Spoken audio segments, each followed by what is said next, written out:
Breaking breaking বাংলাদেশে IPL সম্প্রচার নিষিদ্ধ করে দিল সরকার। তথ্য মন্ত্রণালয়ের বিজ্ঞপ্তিতে কিন্তু এমনটাই জানানো হয়েছে। পরবর্তী নির্দেশ না দেওয়া পর্যন্ত বাংলাদেশে কোনো টিভি চ্যানেল কিন্তু আইপিএল সম্প্রচার করতে পারবে না।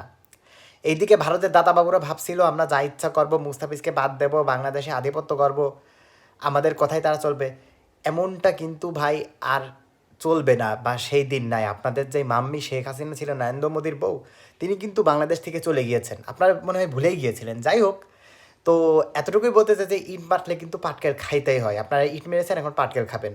আর এদিকে আবার ভারতের যেই T20 বিশ্বকাপ রয়েছে, ভারতের যে ম্যাচগুলো বাংলাদেশে ছিল সেই ম্যাচগুলো কিন্তু ভারত থেকে সরানো হচ্ছে। আইসিসি কিন্তু এমনটাই জানিয়েছে। এখন দেখা যাক শেষ পর্যন্ত কী হয়।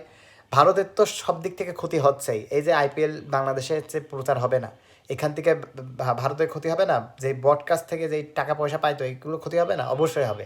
তো দাদা বলতে বলবো, ইট মারলে পাটকেল খাইতেই হয়, সব দিক থেকেই খাইবেন।